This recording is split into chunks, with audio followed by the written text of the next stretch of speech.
Bonjour à tous, j'espère que vous allez bien. Alors aujourd'hui on se retrouve pour un nouveau maquillage automnal. Donc voilà le maquillage que je vous propose aujourd'hui. Alors je sais que c'est un maquillage assez chargé. Maintenant, comme je vous l'explique dans la vidéo, il y a plein d'autres façons de réaliser ce genre de maquillage en étant un petit peu plus soft. Au niveau des lèvres, on peut mettre quelque chose d'un petit peu plus discret. Au niveau des yeux, vous n'êtes pas obligé de faire quelque chose d'aussi chargé. Vous pouvez très bien garder les couleurs et adapter vraiment la forme de votre maquillage. Donc je suis restée dans des couleurs assez automnales, du prune, du doré, un petit peu de fard orangé au niveau du creux de paupière et des lèvres un petit peu violines, assez foncées, puisqu'en ce moment je suis vraiment à fond dans les rouges à lèvres foncés. Je pense que le prochain maquillage que je vous ferai pour l'automne, ce sera plus dans des couleurs bordeaux, rouge, etc. puisque ça m'a été demandé. Donc voilà, en tout cas j'espère que ce maquillage vous plaira et je vous laisse bien sûr avec les explications. Donc c'est parti, pour commencer je vais utiliser ma Chocolate Bar de Too Faced. C'est une palette que j'avais pas utilisée depuis pas mal de temps.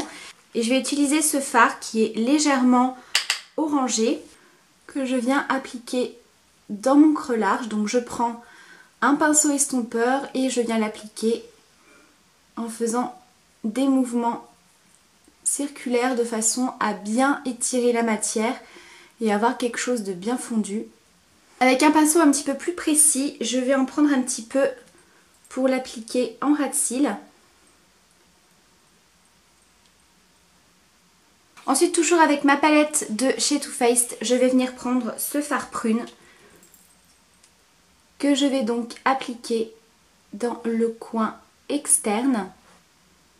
Donc pour ça, je vais utiliser un petit pinceau plat, vraiment très précis. Ce genre de petit pinceau, c'est vraiment génial si vous avez des maquillages assez précis comme ça. Ici, c'est un Sephora, c'est le numéro 15, le paupière fin. Et je trouve qu'il est très très bien pour ça. Ensuite, je remonte la couleur au niveau du creux. Et je redescends jusqu'au coin interne.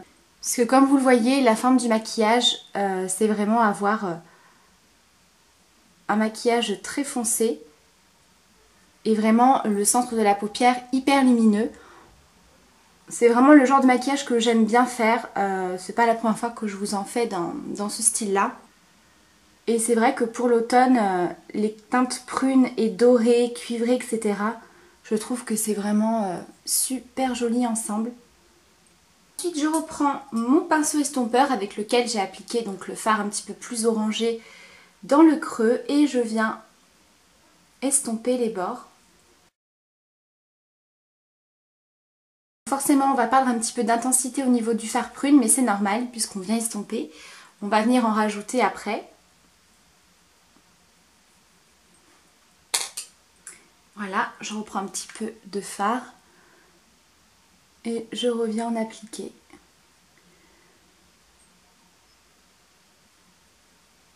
Donc vous refaites la même opération, réappliquer du fard, estomper, revenir en réappliquer, etc. jusqu'à ce que vous ayez l'intensité que vous voulez, le résultat qui vous plaît.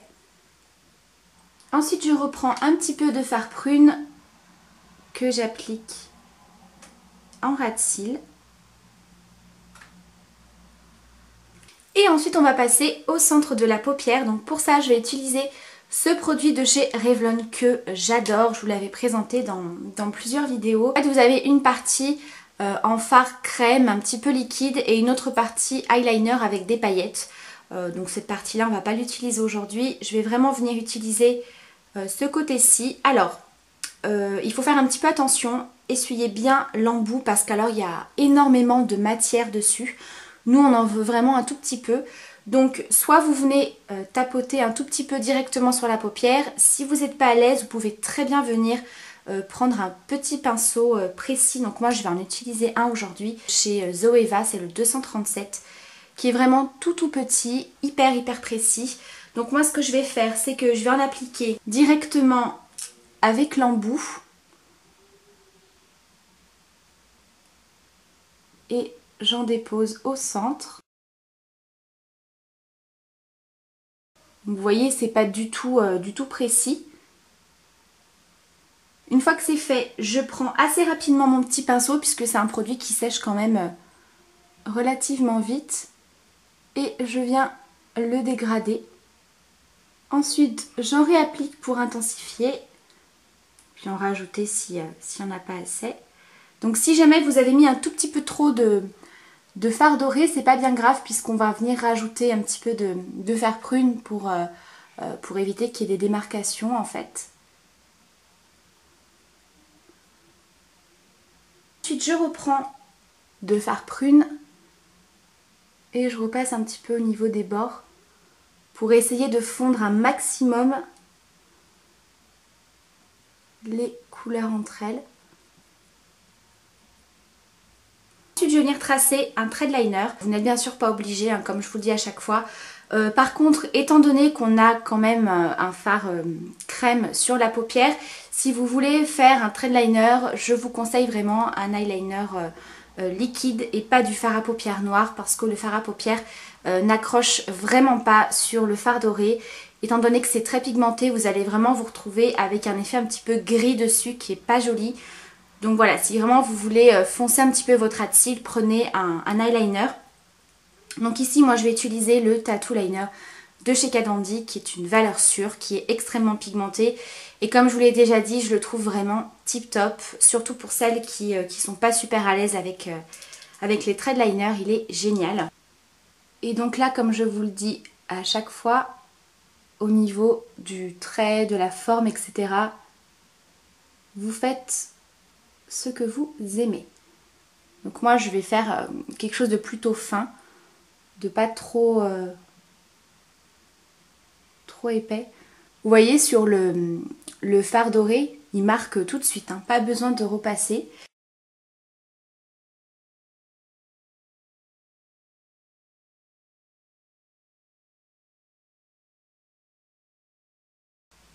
Dans la muqueuse, j'applique du crayon noir, donc là pareil, hein, vous faites comme vous voulez.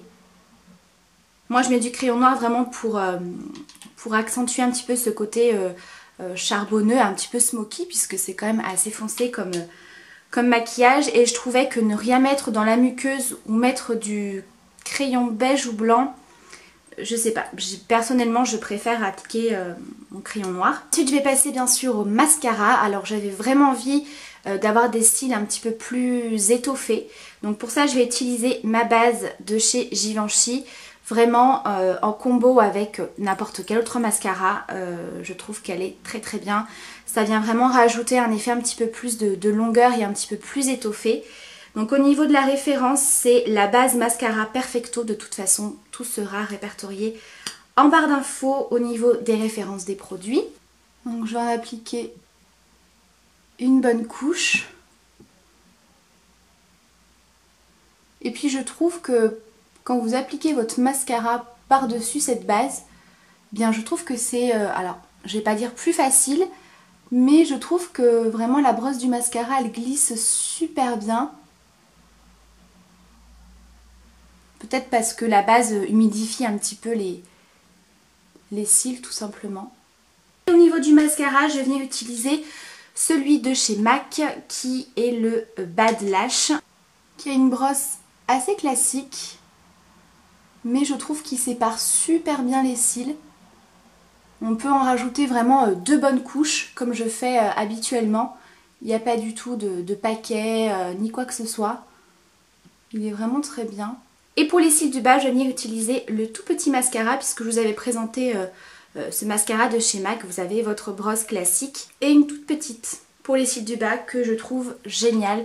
Vraiment je vous conseille ce genre de petite brosse parce que ça vous dépose vraiment un tout petit peu de mascara et vous avez un résultat plus naturel que si vous appliquez du mascara avec une grosse brosse qui en applique forcément, qui applique forcément trop de matière en fait.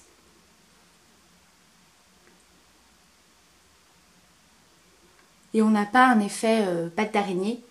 Mais voilà, je trouve qu'il est très très bien, hyper précis, même si vous voulez appliquer du mascara dans les petits cils, vous savez, en coin interne, des fois on a du mal à y aller avec une grosse brosse, donc vraiment top. Alors ensuite on va s'occuper du teint, puisque je pense que ça peut se voir, je suis quand même assez blanche. J'ai simplement appliqué mon fond de teint et mon anti-cerne, un tout petit peu de poudre au niveau du dessous des yeux et la zone T, mais je n'ai absolument pas fait mon contouring. En fait, J'ai reçu un produit de la marque Black Up. C'est le genre de produit qui est sorti depuis pas mal de temps mais j'avais jamais osé tester. Donc là c'est la première fois que je le teste. En fait c'est un stick pour le contouring. Donc vous avez un côté clair pour faire les zones de lumière. Et bien sûr vous avez un côté plus foncé pour faire votre contouring. Voilà, pour creuser les joues, réchauffer, etc. J'espère que ça va aller puisque ce genre de texture, je suis jamais trop fan. Je préfère les textures poudre, en tout cas pour tout ce qui est contouring, bronzer, etc. Donc on va tester ça ensemble. Donc c'est la marque Black Up qui propose surtout des maquillages pour les peaux foncées, les peaux métisses, les peaux noires. Mais si vous prenez la teinte la plus claire, je pense que ça devrait aller. Moi au niveau de la teinte, c'est la 0. Voilà, je vous remets tout ça en barre d'infos. Alors ce qui est très bien, c'est que vous avez des petits exemples par rapport à la forme de votre visage. Visage carré, visage allongé et visage rond. Donc c'est plutôt pas mal. Donc moi je vous avoue que je vais faire comme je fais habituellement, puisque là il faut vraiment l'appliquer sur pas mal de zones. Alors peut-être que je vous ferai une vidéo spéciale contouring, strobing, vraiment le fait de bien sculpter son visage. Pourquoi pas, voilà, je préfère tester une première fois en étant plutôt light, on va dire, que vraiment de faire tout le travail.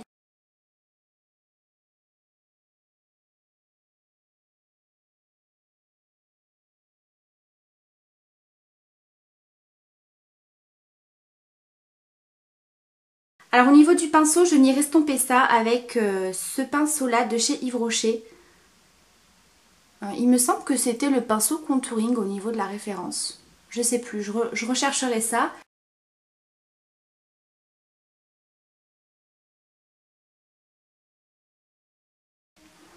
Eh bien écoutez, je suis assez surprise. Je pensais que ça allait être galère à estomper. Et regardez. Alors, je trouve que ça fait quand même relativement naturel. Je sais pas ce que vous en pensez. Bon, alors au niveau du contour de la mâchoire, j'en ai mis quand même très peu.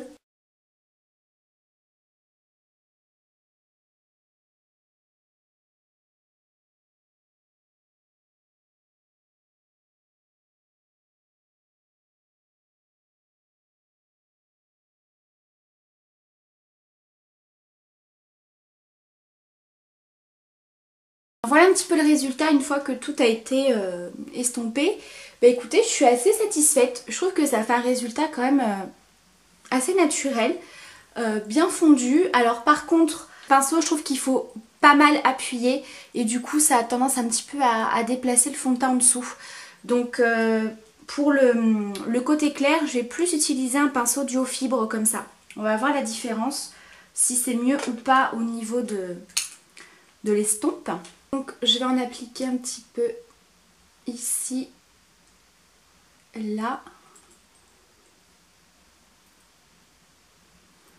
Peut-être un petit peu au niveau du menton, un petit peu au centre du front et du nez.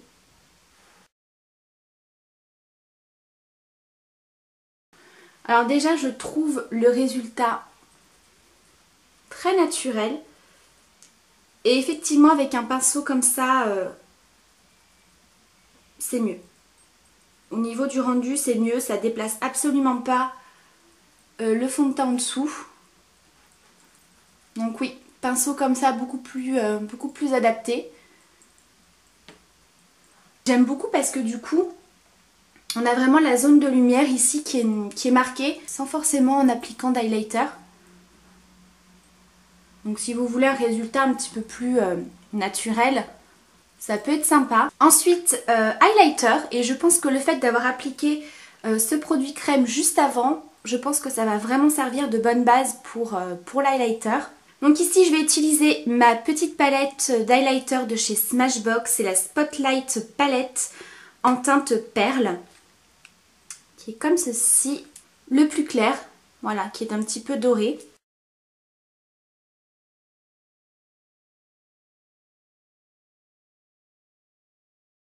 Et ensuite au niveau niveau des lèvres, je vais appliquer un rouge à lèvres liquide mat de chez Sephora. Il s'agit de la gamme rouge velouté sans transfert.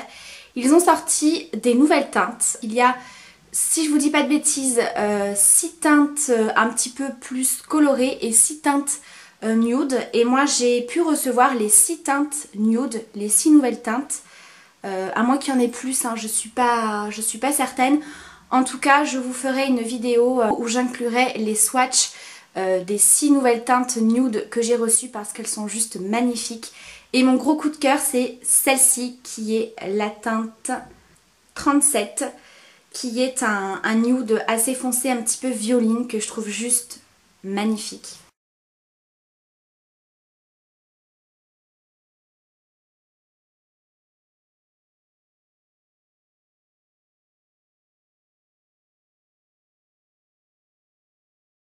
Donc voilà pour le rendu du maquillage. Alors c'était quand même assez chargé, ce sera peut-être plus un look de soirée pour certaines.